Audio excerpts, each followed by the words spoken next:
आज हम पढ़ेंगे एटम्स एंड मॉलिक्यूल्स। डिस्क्लेमर। इस वीडियो में आपको जो भी बताया जाएगा उसे कृपया करके आप अपने घर पे फिर से एक बार ट्राई करें। तो आ गए आप। हम इस एपिसोड को एक कहानी से शुरू करते हैं। एक छोटे से गांव के अंदर एक लड़का रहता था जिसका नाम था राजू। राजू ने सोचा कि वो एक बिजनेस खोल लेता है। उसने कहा कि वो अब फ्रूट्स बेचेगा। उसके घर पे फ्रूट्स का गार्डन था, तो उसने सोचा कि वो फ्रूट्स बेचेगा घर घर जाके। तो उसके सामने एक प्रॉब्लम थी कि वो अब फ्रूट्स का मास कैसे निकालेगा। भाई उसके पास कोई स्टैंडर्ड वेट की यूनिट ही नहीं थी, जैसे कि केजी। तो हम आज केजी के अंदर फ्रूट्स का वेट निकालते हैं, तो वैसी यूनिट यानी केजी जैसी यूनिट उसके पास तो कोई थी नहीं। तो बाद में राजू ने इसकी एक सॉल्यूशन निकाल लिया। राजू के पास एक वाटरमेलन था और कुछ फ्रूट्स थे। तो राजू ने कहा कि ये वाटरमेलन 12 यूनिट्स का है, यानी 12 यूनिट मास का है। फिर राजू ने क्या किया कि उस वाटरमेलन के 12 इक्वल पीसेस कर लिए। तो पूरा वाटरमेलन 12 यूनिट मास का था। तो ये एक पीस कितने मास का होगा भाई? ये 1 यूनिट मास का ही तो होगा, क्योंकि ये 12 इक्वल पीसेस है। मान लो कि एक का मास 1 यूनिट है, तो 12 का मास 12 यूनिट होगा, एंड उतना ही तो मास इस वाटरमेलन का है। तो इस एक पीस का मास है 1 यूनिट।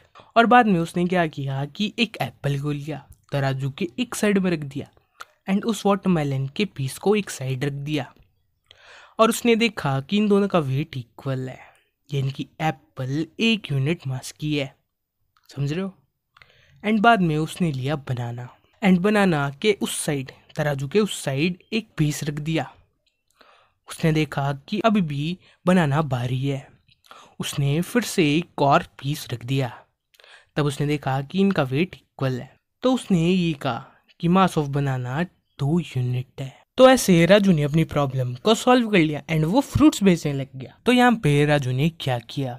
राजू ने जो वाटरमेलन के मास को एक स्टैंडर्ड की तरह यूज करा एंड उससे सारे फ्रूट्स का मास निकाल लिया। तो ऐसे ही हम एटम्स के लिए करते हैं, क्योंकि जो एटम्स होते हैं वो बहुत छोटे होते हैं एंड एक सिंगल एटम का मास निकालना बहुत मुश्किल होता है। तो हम उसके लिए, जैसे कि राजू ने वाटरमेलन को एक स्टैंडर्ड बनाया था, वैसे ही हम कार्बन 12 आइसोटोप का यूज करते हैं। तो मान लो कि एक कार्बन एलिमेंट है, और इस कार्बन एलिमेंट के 3 टाइप्स होते हैं।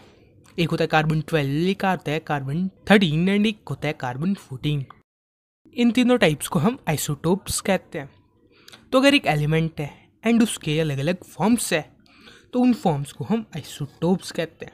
हम जो कार्बन का 12th आइसोटोप होता है उसको एक स्टैंडर्ड की तरह मानेंगे, एंड उसके जो मास है उसकी मदद से सारे एटम्स का मास निकालेंगे। तो जैसा कि राजू ने करा था, राजू ने वाटरमेलन के 12 पीसेस करे थे, तो हम भी इस कार्बन 12 आइसोटोप के 12 पीसेस करते हैं, और ये सारे पीसेस क्या होंगे? इक्वल होंगे।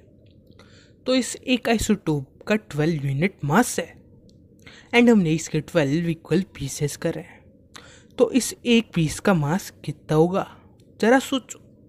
इस एक पीस का मास भी 1 यूनिट ही होगा, क्योंकि 12 को हमने 12 इक्वल पीसेस के अंदर डिवाइड करा, तो आंसर तो 1 ही आएगा। 12 divided by 12 is equal to 1। इस एक पीस का मास है 1 यूनिट। तो जब हमारे साइंटिस्ट ने इस एक पीस का मास एंड जो हाइड्रोजन के एक एटम का मास कंपेयर करा, तो उनने जाना कि इस पीस का एंड हाइड्रोजन के जो एटम का मास है वो इक्वल है। अब हमारे साइंटिस्ट ने ये कह दिया कि जो ये हाइड्रोजन का मास है वो 1 यूनिट है, एंड उनने इस यूनिट को नाम दे दिया एटॉमिक मास यूनिट, यानी AMU। और उन्होंने बाद में जब हीलियम का मास एंड इन पीसेस का मास कंपेयर करा, तो उन्हें ये पता चला कि इन 4 पीसेस का मास एक हीलियम के एटम के मास के बराबर होता है। तो उन्होंने ये कह दिया कि इस हीलियम के एटम का मास 4 यूनिट्स है, यानी 4 AMU है।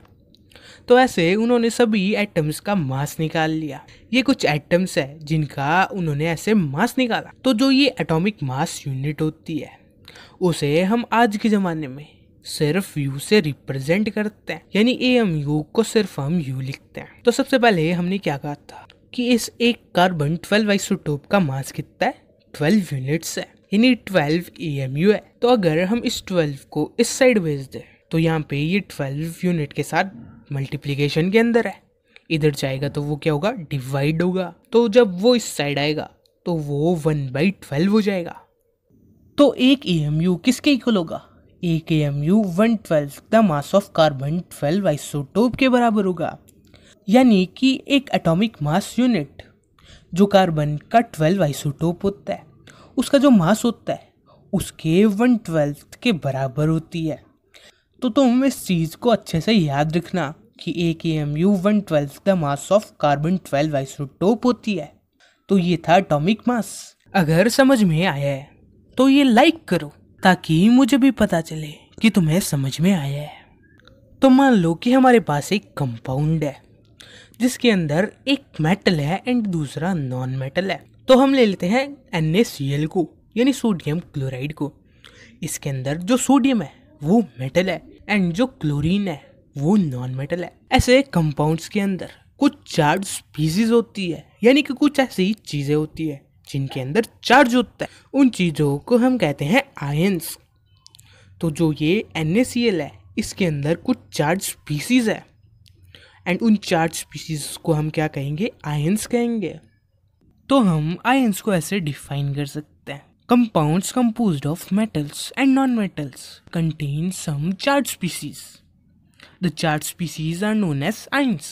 यानी एक कंपाउंड के अंदर एक मेटल है एंड दूसरा नॉन मेटल है तो उसके अंदर कुछ चार्ज स्पीसीज होगी, यानी कुछ चार्ज चीज़ें होंगी एंड उन चार्ज चीज़ों को ही हम क्या कहते हैं, आयंस कहते हैं।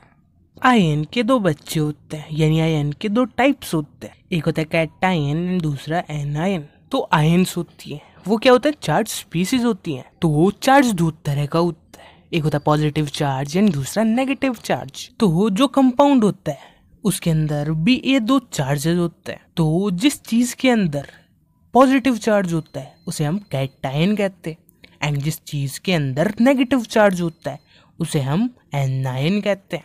तो NaCl के अंदर जो Na है वो पॉजिटिवली चार्ज है, यानी जो Na+ है वो क्या है, कैटायन है एंड जो Cl है यानी Cl- नेगेटिव वो क्या है, एनायन है। तो इन्हें हम कहते हैं आयंस। अब तुम कहोगे कि भैया हमें कैसे पता चलेगा कौन सी चीज़ पॉजिटिवली चार्ज है एंड कौन सी नेगेटिवली चार्ज है। तो मैं तुम्हें बता दूं कि जो एक कंपाउंड के अंदर एक मेटल होता है एंड दूसरा नॉन मेटल होता है तो उसके अंदर जो चीज़ पॉजिटिवली चार्ज होती है वो पहले लिखी जाती है एंड जो नेगेटिवली चार्ज होती है वो बाद में लिखी जाती है। जैसे कि Na पॉजिटिवली चार्ज है, Na कौन है, सोडियम, तो हमने उसे पहले लिखा एंड Cl नेगेटिवली चार्ज है तो हमने उसे बाद में लिखा। तो हर केस के अंदर हम जो पॉजिटिवली चार्ज चीज़ होती है उसे पहले लिखते एंड नेगेटिवली चार्ज चीज़ को बाद में लिखते हैं। एंड हमेशा जो पॉजिटिवली चार्ज होता है वो मेटल होता है, यानी Na मेटल है एंड Cl नेगेटिवली चार्ज है एंड वो क्या है, नॉन मेटल है। अगर हम एक और एग्जांपल लें CaO का, यानी कैल्शियम ऑक्साइड का, तो उसके अंदर Ca क्या होगा, पॉजिटिवली चार्ज होगा क्योंकि वो पहले लिखा जा रहा है एंड O क्या होगा, नेगेटिवली चार्ज क्योंकि वो बाद में लिखा जा रहा है। एंड यहाँ पे Ca क्या है, मेटल है, तो मेटल्स हमेशा पॉजिटिवली चार्ज आयंस बनाते हैं। तो यहाँ पे Ca क्या है, कैटायन है एंड जो O है यानी ऑक्सीजन वो नेगेटिवली चार्ज है तो वो क्या बनाएगा, एनायन बनाएगा। तो ये है आयंस का कंसेप्ट। तो इस एपिसोड में इतना ही पढ़ेंगे, तो मिलते हैं अगले एपिसोड में, तो जल्दी आ जाना।